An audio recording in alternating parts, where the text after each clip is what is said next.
बच्चों, आज हम कक्षा 7 की एनसीईआरटी की हिंदी की किताब वसंत का पहला पाठ पढ़ेंगे।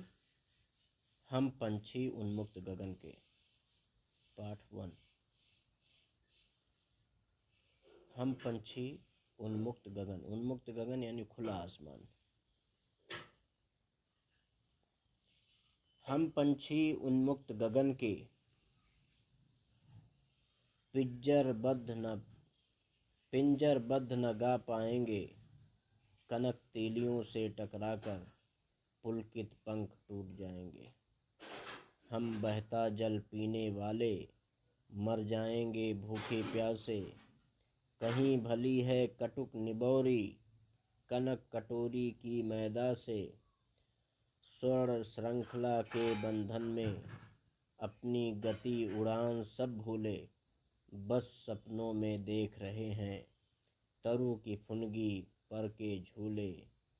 ऐसे थे अरमान की उड़ते, नीले नभ की सीमा पाने, लाल किरण सी चोंच खोले, चुगते तारक अनार के दाने। होती सीमाहीन क्षितिज से इन पंखों की होड़ा होड़ी, या तो क्षितिज मिलन बन जाता, या तंती सांसों की डोरी। नीड़ न दो चाहे टहनी का आश्रय छिन्न भिन्न कर डालो, लेकिन पंख दिए हैं तो आकुल उड़ान में विघ्न न डालो। शिव मंगल सिंह सुमन। ये कविता शिव मंगल सिंह सुमन की लिखी हुई है। आइए इसकी व्याख्या समझ लेते हैं। हम पंछी उन्मुक्त गगन के।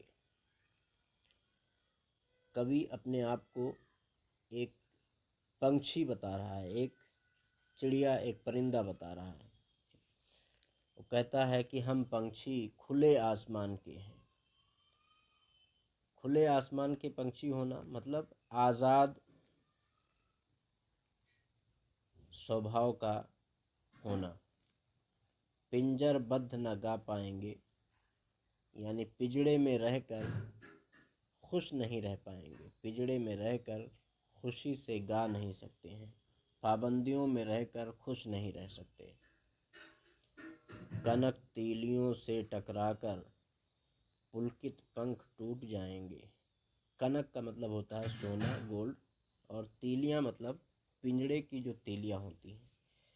कवि कहता है कि पिंजड़े की तीलियां चाहे सोने की ही क्यों ना हो, लेकिन हमें वो पिंजड़ा पसंद नहीं है। हम उस पिंजड़े में अगर रहेंगे तो उसमें टकरा टकरा कर हमारे अच्छे प्यारे पंख टूट जाएंगे। प्यारे प्यारे पंख टूट जाएंगे। हम बहता जल पीने वाले मर जाएंगे भूखे प्यासे। हम आज़ाद रहने वाले हैं। हमारा स्वभाव आज़ादी है। हम आज़ाद रहकर हम नदियों, नालों और समुद्रों का बहता हुआ जल, नदियों का बहता हुआ जल हम पीते हैं। बहता हुआ जल पीने का मतलब ये है कि जैसे बहता हुआ जल एक जगह नहीं रुकता है, वैसे हम भी एक जगह नहीं रुकते हैं। कभी यहाँ पे हैं, कभी कहीं और। तो कभी कहता है हम बहता जल पीने वाले मर जाएंगे भूखे प्यासे। हम इन पिंजड़ों में रहकर, इन पाबंदियों में रहकर, इस कैद में रहकर तो हम भूख प्यास से मर जाएंगे, क्योंकि हमारे स्वभाव में तो बहता हुआ जल पीना है। हमारे स्वभाव में तो आज़ाद रहकर आज़ादी के साथ इधर उधर घूमना फिरना है। कहीं भली है कटुक निबोरी। फिर कवि कहता है इन पंक्तियों में कि कनक कटोरी की मैदा से, सोने में रखी कटोरी के भोजन से कहीं ज़्यादा बेहतर है कि हम आज़ाद रहकर कड़वी नीम का फल भी ही खा लें। गुलामी में मिली हुई सोने की कटोरी के भोजन से कहीं ज़्यादा बेहतर है कि हम आज़ाद रहकर, स्वतंत्र रहकर कड़वी निबोरी ही खाकर अपना पेट भर लें। स्वर्ण श्रृंखला के बंधन में अपनी गति उड़ान सब भूले। पक्षी के स्वभाव में होता है आज़ाद रहना, इधर उधर उड़ते रहना, किसी पिंजड़े में बंद रहना, पाबंदियों में रहना, कैद खाने में रहना किसी भी पक्षी के स्वभाव से बिल्कुल अलग है। तो कवि कहता है कि स्वर्ण श्रृंखला के बंधन में, सोने की जंजीरों के बंधन में बंधकर हम अपनी गति, अपनी रफ्तार और अपनी उड़ान सब भूल चुके हैं। बस सपनों में देख रहे हैं तरों की फुनगी पर के झूले। बस अब हमारे लिए पेड़ों की ऊंचाइयों पर बैठकर झूले झूलना ये हमारे लिए सपनों की बात हो गई है। बस हम इसे सिर्फ केवल सपनों में ही देख सकते हैं।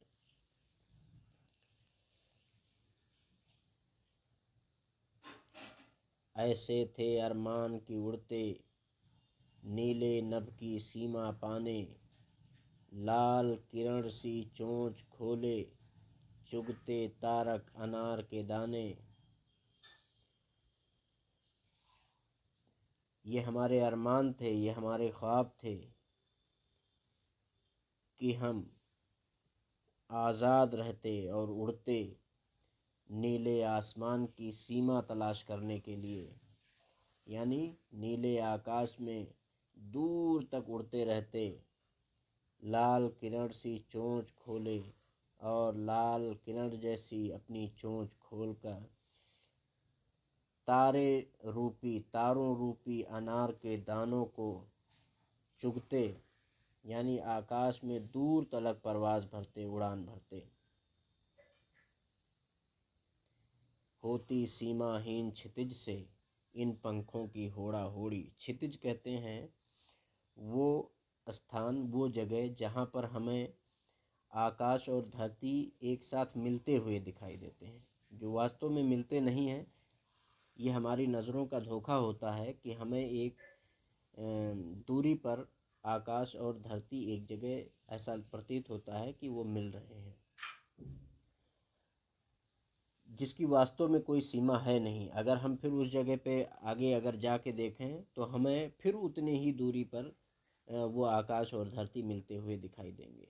अर्थात क्षितिज कोई वास्तव चीज़ ऐसी नहीं है कि जिसको हम पहुंचकर और वहां जाकर के देख सकें। वो हमारी आँखों का, हमारी नज़रों का धोखा होता है। तो कवि कहता है इन पंक्तियों में, होती सीमाहीन क्षितिज से, ऐसे क्षितिज से जिसकी कोई सीमा नहीं है, इन पंखों की होड़ा होड़ी। होड़ा होड़ी यानी प्रतिस्पर्धा, मुकाबला। हमारे इन पंखों का मुकाबला उन सीमाओं से होता, उस क्षितिज से होता जिसकी कोई सीमा है ही नहीं। या तो हम उड़ते उड़ते उस काल्पनिक क्षितिज तक पहुंच जाते, या तो क्षितिज मिलन बन जाता, या तो हम उस क्षितिज तक पहुंच जाते, वो हमें मिल जाता, या तनती सांसों की डोरी, या हमारी सांसों की डोरी तन जाती, यानी हम मर जाते। नीड़ न दो चाहे टहनी का, कवि एक बार फिर कहता है कि चाहे हमें किसी डाली पर, किसी टहनी पर हमें घोंसला बनाने की, आश्रय बनाने की जगह न दो, हमें मंजूर है। आश्रय छिन्न भिन्न कर डालो और हमारा जो पहले से बना हुआ आश्रय है, घोंसला है, उसे भी बर्बाद कर डालो, लेकिन हमें केवल और केवल एक अनुमति दे दो कि यदि पंख दिए हैं तो हमारे उड़ान में बाधा ना डालो, लेकिन पंख दिए हैं तो आकुल उड़ान में विघ्न न डालो। लेकिन यदि जो तूने पंख दिए हैं तो उड़ान के लिए, हमारे उड़ान में जिसके लिए हमारे पंख उत्सुक हैं, परेशान हैं, बेचैन हैं, उस उड़ान के लिए हमारे पंखों को रोको नहीं, उसमें रुकावट न पैदा करो। शिवमंगल सिंह सुमन। बच्चों, इस कविता की व्याख्या हुई। अब हम इसके क्वेश्चन आंसर देखते हैं, इसके प्रश्न उत्तर। पहला प्रश्न है, कविता से हर तरह की सुख सुविधाएं पाकर भी पक्षी पिंजरे में बंद क्यों नहीं रहना चाहते? पक्षी के पास पिंजरे के अंदर सारी सुख सुविधाएं हैं जो एक सुखी जीवन के लिए आवश्यक होती हैं, लेकिन वो कैद है, कैद खाना है। हर तरह की सुख सुविधाएं पाकर भी पक्षी पिंजरे में बंद नहीं रहना चाहते, क्योंकि उन्हें बंधन नहीं अपितु स्वतंत्रता पसंद है। वे खुले आकाश में ऊंची उड़ान भरना, नदी झरनों का बहता जल पीना, कड़वी निबोरियां खाना ही पसंद करते हैं। कवि ने पक्षी के माध्यम से बंधन मुक्त जीवन की कल्पना की है। दूसरा प्रश्न है, पक्षी उन्मुक्त रहकर अपनी कौन कौन सी इच्छाएं पूरी करना चाहते हैं?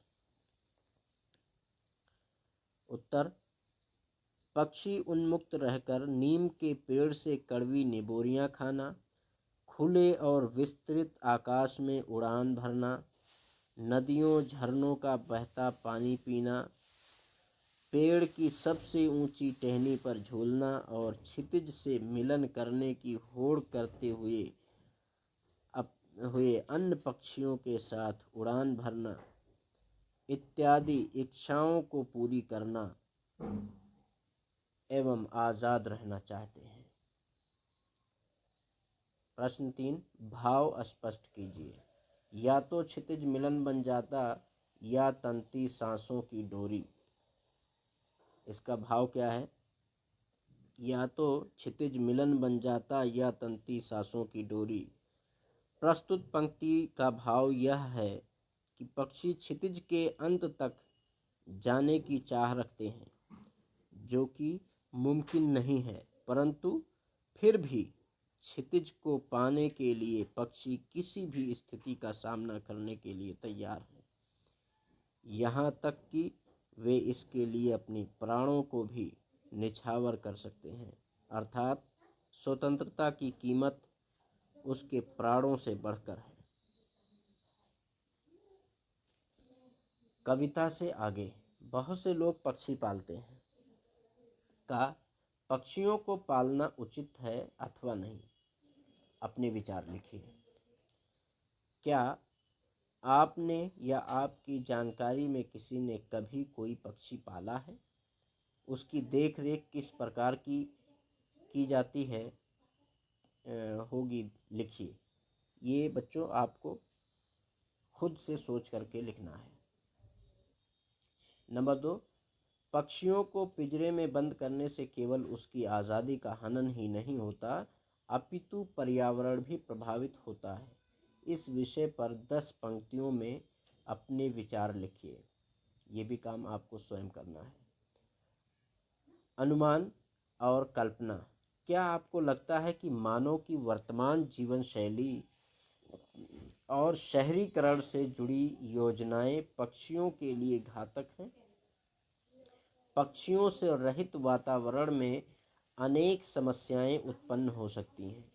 इन समस्याओं से बचने के लिए हमें क्या करना चाहिए? उक्त विषय पर वाद विवाद प्रतियोगिता का आयोजन कीजिए।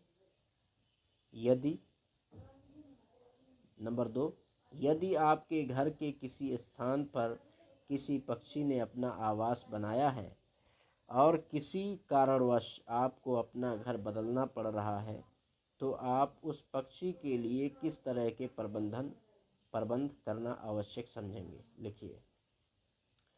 अब रही बच्चों भाषा की बात, जिसमें हम कुछ व्याकरण संबंधित बातें करेंगे। अब नंबर 1, स्वर्ण श्रृंखला। इस कविता में आया है एक जगह स्वर्ण श्रृंखला।